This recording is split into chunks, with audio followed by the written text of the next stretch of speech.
ওকে বল। অমরনাথ বাবু, বল। অমরনাথ বাবু, অমরনাথ বাবু।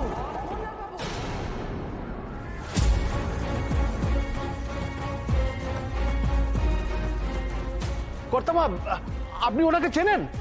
দেখুন না, কাউকে কিছু না বলে বাড়ির মধ্যে ঢুকে এসছে। বেরোতে বলছে, কিছুতেই বেরোচ্ছে না।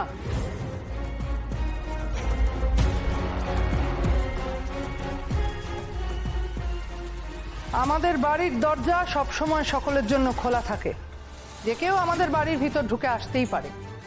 কিন্তু মানুষ ঢোকার আগে যদি তার গলার আওয়াজ ভিতরে ঢুকে আসে, তাহলে তো সমস্যার।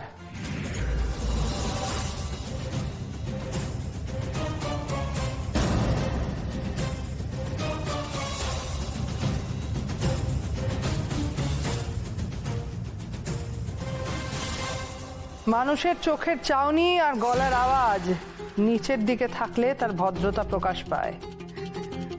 কর্তামা, আরে কর্তামা, কর্তামা, আমার প্রণাম নেবেন মা। কি করছেন দেখে আপনি? কি করে আপনি? ছাড়ুন।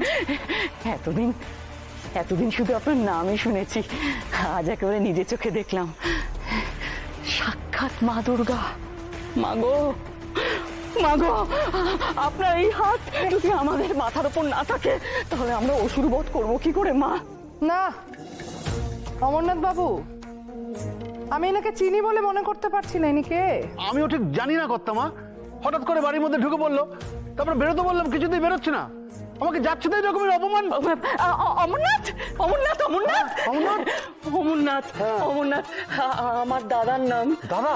কি সুন্দর নাম, কিন্তু দাদাই পৃথিবীতে নেই জানেন, পৃথিবী ছেড়ে চলে গেছে। না হলে এই ছোট্ট বোনের ছোটখাটো ভুলগুলো ক্ষমা করে দিত। ও, তা আদরের ছোট বোন, তোমার নাম কি ছোট বোন? আমার নাম, হ্যাঁ, এই অধমের নাম, এই অধমের নাম ইন্দিরা রায়। ওই যে অঘোর রায় আছে না, তার স্ত্রী।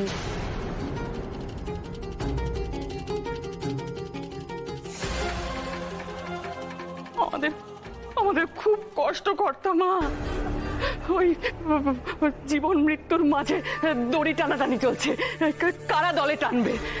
আমি ওদের বলে এসেছি, দাঁড়া আগে কর্তামার সাথে কথা বলে আসি, তারপর ফাইনাল করব কোন দল বাঁচবো। তাই উত্তেজিত হয়ে একটু চেঁচিয়ে ফেলেছিলাম, ক্ষমা করে দেবেন, ক্ষমা করে দেবেন। ভালোই তো নাটক জানে দেখছি, চাইটা কি এখনো বুঝলাম না। পুরো নাটকটা দেখে নি।